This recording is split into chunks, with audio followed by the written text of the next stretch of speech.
All right. Thank you for staying with us. As the race for the Edo 2024 governorship election continues to gather steam, political parties, aspirants, and stakeholders are gearing up for the D-Day. The Independent National Electoral Commission has said the off-cycle election would be held on the 21st of September 2024, in line with the provision of Section 28, subsection 1 of the Electoral Act 2022, that the Commission publish notice for the election not later than 360 days before the date of the election. As preparatory events leading up to the September polls draw closer, political watchers say it may end up being a closely contested three-horse race. Aspirants of the People's Democratic Party, the All Progressives Congress, APC, the Labour Party are already making solid moves to help cement candidacy. An aspirant under the platform of the Labour Party in Edo State, Ogbemudia Osagie, a trained security expert, says he has much to offer to bring development to the state. Well, he joins us in the studio to tell us his plans to become his party's flag bearer and the lofty initiatives he also intends to implement if he becomes governor. I need to emphasize that. Good morning. It's good to have you in the studio. The last time we had this conversation, you were outside the country, but we see that elections are coming closer, and so you needed to come home, perhaps. Yes. Yes, I have. Sorry, I've always been home, but as the election get closer, I wanted to come home and continue my tour of the local government I was doing before I left. Right. By way of introduction, my name is Ogbemudia Osagie. I'm from Uhi village in the local government of Edo State. Right. You're welcome once again. Now, talk to us. There's been conversations around the fact that this is going to be a tough one, especially as we have a number of persons now throwing their hat into the ring. But I wonder what you see with regards to the Edo 2024 election. Well, I know there are a lot of people that throw their hat in the race. I came into this race because I want to change. I want to make a difference in Edo. I want to serve my people. I have been a police officer for 24 years. And I also have a security company in Nigeria. I believe that experience positioned me more uniquely to lead Edo. But there are those who would say that's just one sector. You are going to manage a myriad of sectors, and so you cannot just narrow it down to that experience helping you lead these people of diverse, so many diverse minds and languages. We know, yes, Edo has various, Edo South, North, East, and all of that. How are you going to lead these people with that experience? That is not enough. Well, I grew up in Edo. I went to primary school, secondary school in Edo, and I understand it very well. I'm not just a police officer. I have 24 years experience in public service in a system that works. I want to bring that system to Edo. Toronto is the most diverse city in Canada and North America, and I have served the city of Toronto for 24 years. I'm bringing that diversity back to bring people, to bring unity, progress and prosperity to Edo. So my experience is not just about being a law enforcement officer. It's about public service. What are my track record in terms of public sector, my ethical values, my integrity? I want to bring about change in Edo State. Most of the competitors, the other aspirants, as you can see, most of them are part of the system. I say they are part of the problem. I am part of the solution. I'm the solution. And I want changes, positive change, not just changes. A lot of people are out there. Obviously, they have money. They have gotten money from too many other places where they can spend the money and buy the people. What I'm telling the Edo people is that Edo 2024 is not for sales. It's for change. Edo deserves better. That's why I came out of my comfort zone to challenge the system, to bring about that positive change to Edo State. I believe Edo needs someone like me with a track record you can verify, and that's what I stand on. I believe you know that Nigerians are actually wary of the word change. Whenever any election is coming out, people talk about change and they're wondering what kind of change. And I'm also wondering, because there are other candidates and there are people who had, led Edo to where it is now. It has incumbent governor and the deputy governor in the state. But I'm trying to think about what makes you believe that you're the right choice for the governor, for being a governor, and what sets you apart. Because, there are different key challenges, just like Veronica tried to mention. facing those states. You said you had experience in the police force. So issues such as security, cultism, and value orientation, they are a thing. Flooding and erosion, another thing that is, taking away people's farmland, loss of homes and, livelihoods and etc. So how do you look to tackling, some of these very challenges in the state? Well, the first thing I'll tell you is that Edo State doesn't have money. Edo State is poor. What we need is investment. I have the ability to bring that investment. I have my global perspectives to bring more people to invest in Edo State so that we can prosper. Edo have one of the largest diasporas, and they are waiting for me to be there so that they can invest. Because without investment, we can't even face the security problem. Without investment and creating jobs, we can't solve the unemployment. Edo State has about 40% youth unemployment. We can't have that. That's unacceptable. What I would do is to go back to the drawing board and make sure we increase vocational training, technical training, skills for our youth. I don't want education to be just about knowledge. I want education to be a tool to empower our youth so that they can get jobs either even in Edo State or across the country so we can be more productive and move them away from poverty. Another thing is our farmland. Go to Benin. I grew up in the village, and people don't believe it. But my mom raised money from farming to send me to Canada after secondary school. That's how I went to Canada. And I don't think there's any farmer in Edo State right now that can have that kind of money to send their child abroad. I want us to improve on what we already have. We have a North Aunchi area with a lot of mineral resources. The Chinese are taking a lot of those resources out of that place. What I want to do is to have manufacturing industries in that area so that we can employ our people. Even if you have manufacturing industry in Edo right now, I can tell you there will be no staff to work there. But I want to train my people. I want to train our people so that we can have the youth can get employment, thereby we can reduce poverty. The most important thing is investment in our people, in our youth, in physical investment and every other thing. That's how we're going to solve the problem. And about what you said about why am I different? I'm different because I know the system that works. You cannot solve a problem if you don't know, if you cannot relate to the solution. If you are used to doing just one thing all the time, nothing has changed. I bring a better perspective. I bring more informed perspective. I have unrivaled global experience that none of the other candidates have. So that is why I told my people, I'm coming to serve Edo State. But you have not been with the people for some time now. So how do you know these are the issues that they really want addressed? Okay, good question. I have always been with my people. If people can go on my website, Osagie2024.com. Not everyone has access to... Okay, well, the point I'm making is that since I've been abroad for about 30 years, every year, twice a year, I always come home. And I always go to my village. But for the past 6 years, since I have a security company in Nigeria, I have a branch in Lagos, a branch in Benin, I have over 350 guards, staff. And I relate to every one of those staff know who I am. They know me. So there's no better way. Staff are expected to know their They are supposed to know over 300 of them. But so that does not mean the generality of the people. But there's no place in Nigeria. Do they represent the Edo South, Edo East, North? Did they come from all of these areas? There's no place in Edo State I don't know. One of my grandmother is from, we talk about Isha. I've been to everywhere in Edo. Last time I came, I went to each and every local government. I spoke to people. I consulted with everyone. I went back abroad. I went to New York. I went to major cities in North America. I consulted with Edo people before I decided to throw my hat in it. I asked them, what is the problem we have? One of our biggest problems, he mentioned it, is cultism. In Edo State, I can tell you that majority of youth are into one cult or the other. We don't need to hide about it. We all know. I have cousins, brother. I said it before, I'll say it again. There's no aspect, department in Edo State where we don't have a court member. Whether in local government chairman, whether in government office, whether in the legislative assembly, there are court member everywhere. But what I am going to do, we need a neutral person to bring all of them together and say, enough of this nonsense. We have to stop killing each other.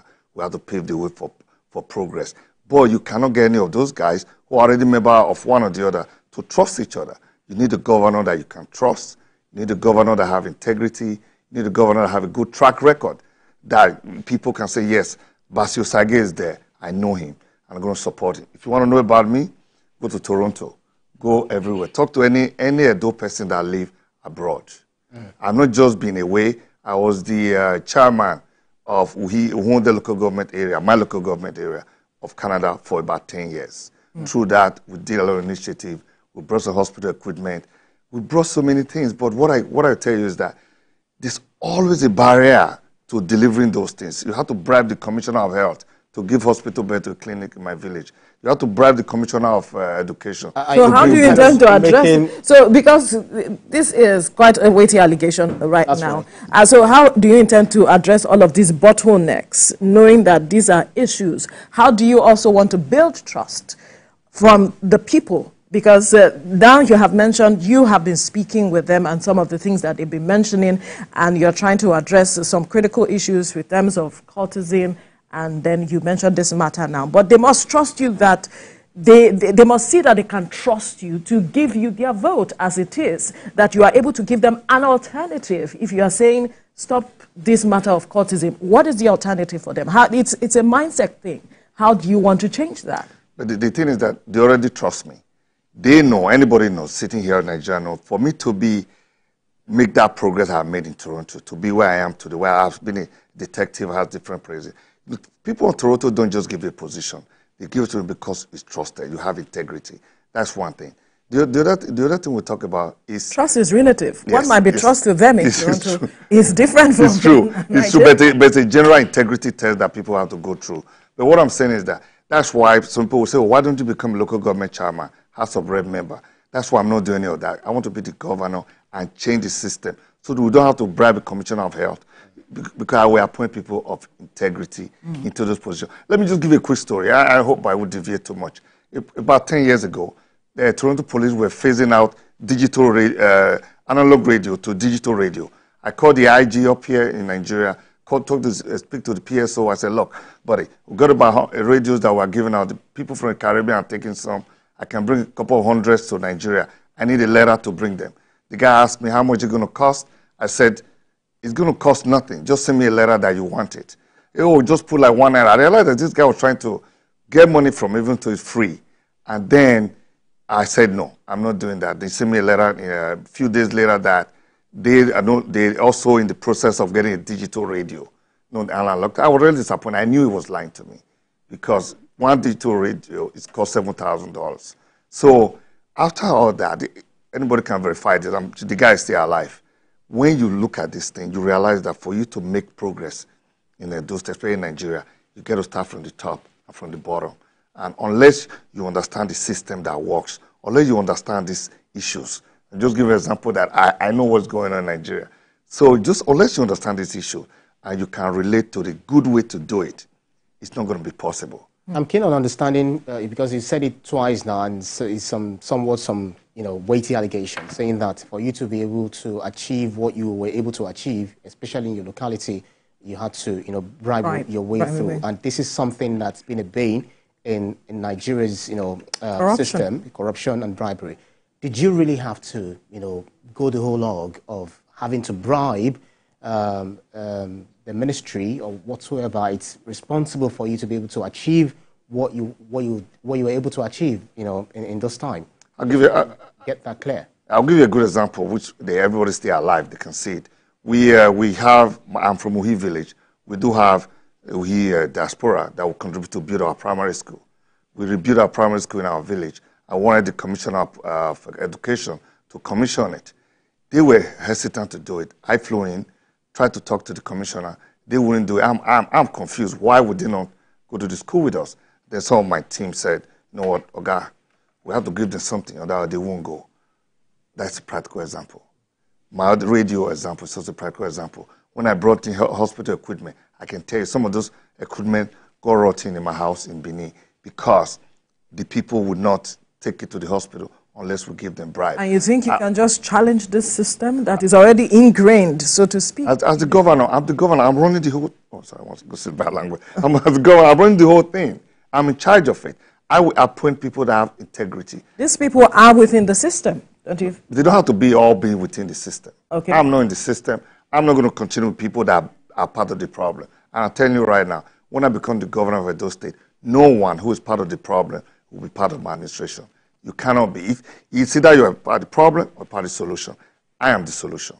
And everyone that will come with me will be part of the solution. Not everybody is bad in the system, but we will get those that are good. And the bad ones, we will leave them for history. It's good to know that you also agree that not everyone is bad. No, not everyone. Some people must have been tainted, by the overall generality, direction. And some people have no choice. So, you just got to flow with the system. I just wanted to also clarify that, you had also participated in the concept of if you can't beat them, then you join them. Because if you had not been able to allow that bribery to go, there was no way you could have done that. So is that to say that if you become the governor, you probably would do something like... Okay, let me correct that. I never say I bribed them.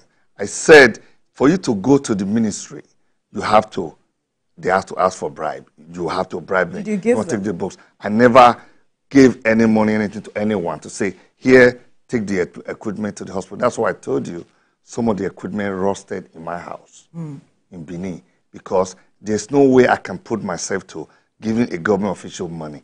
I've never bribed anyone. Even I flew from the airport last night.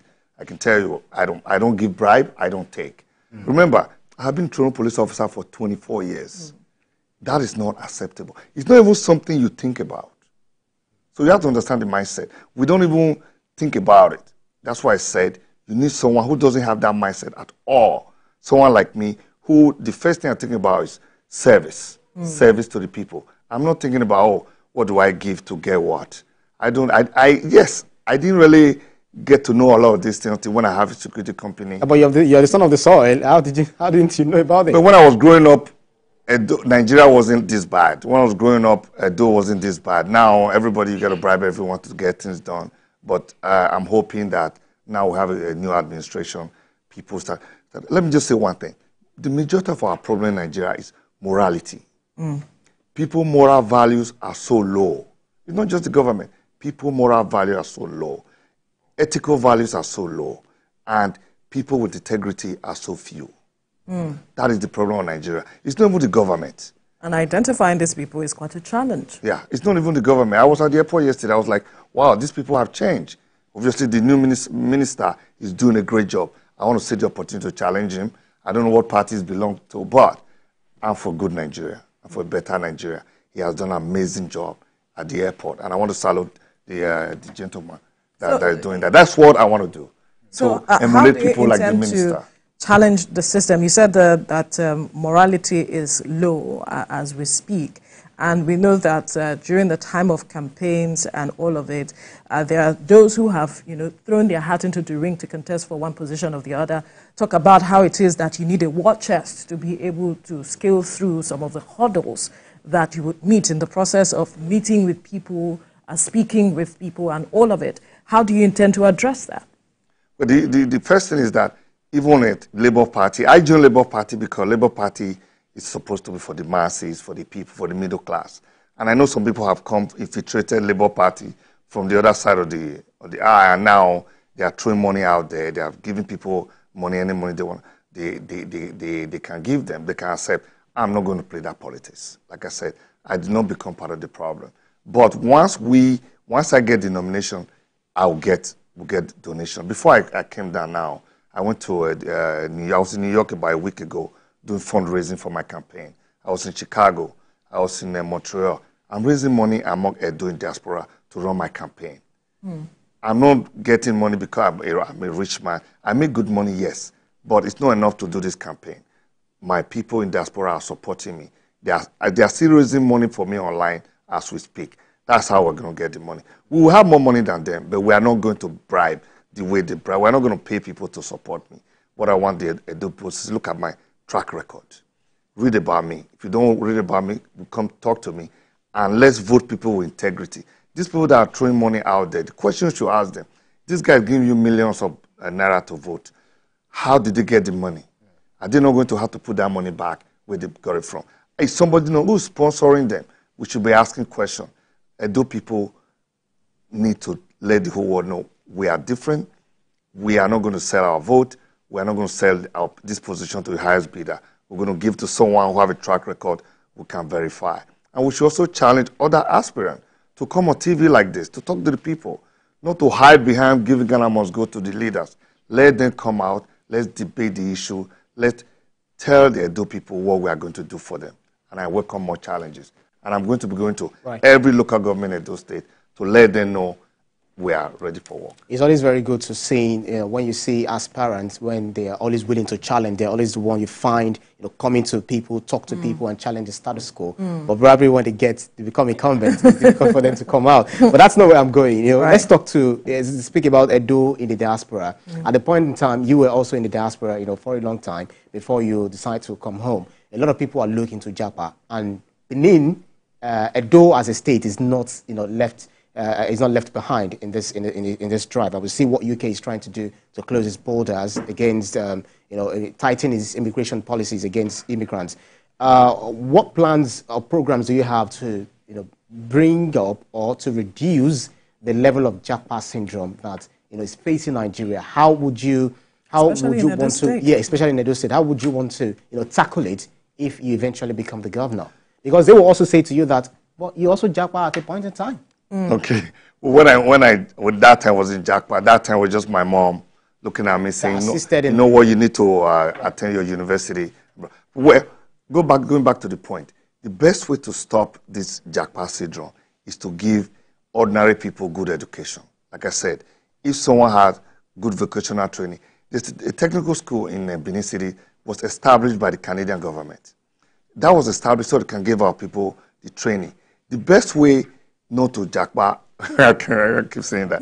That what I have always said is that I have children in Canada. I don't lie about that. My kids were born and raised in Canada, and they enjoy the privileges. What I want to do is that bring that privilege, that Canada, to Edo State, so that the people of Edo State will enjoy the same privilege that my children enjoy, so they can get the same advantage that they have. What do we have in Canada that we give us an advantage? Free education, training. When you finish school, you get a job. When you get a job, you make things easy for them. We have a lot of talented young people in Edo State. I'm going to encourage entrepreneurship. I'm going to give market women, they are the backstone of our economy. We're going to train them, training program, give them small interest-free loan so they can expand their businesses. That's the only way you're going to stop it.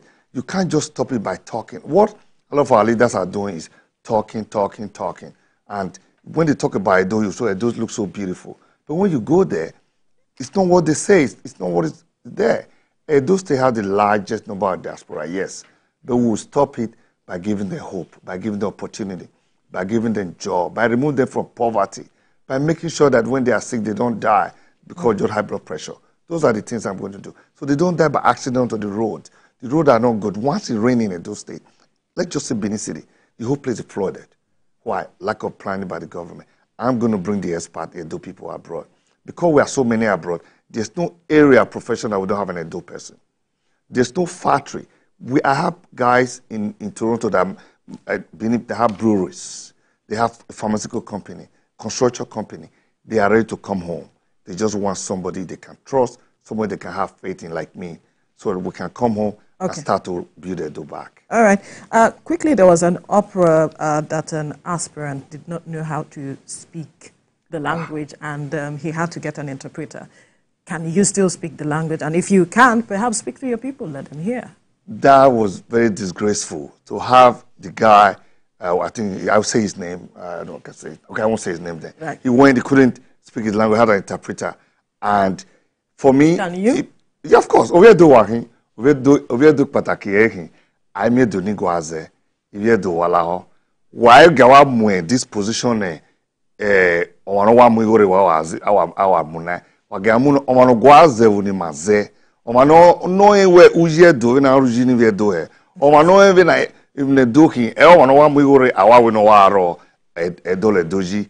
Omano mai gwaze we mai na ze we o ya dole doji he. It's not possible. What I'm saying is that if your language is your heritage, your language is your culture, your language, everything about you. If you cannot speak your language, then you got a problem. Right. And we cannot trust you to hold that position. My children, just before I end, my children born in Canada.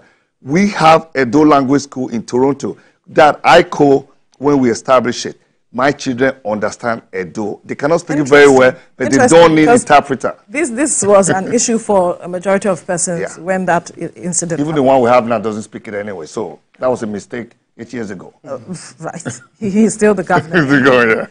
Anyway, we have to leave this conversation here now. We must thank you, Ogbemudia Osagie, governorship aspirant for Edo 2024 on the Labour Party, right? And there's a number of aspirants, about 15 of them. More. We'll see what happens in we'll see what happens in the fullness of time, and we can only wish you all the best. Thank you so much. Thanks for having me. You're welcome. I'm grateful to be here. Right. Thanks so much. Now, after the break, we will be speaking with a senior special assistant to Ogun State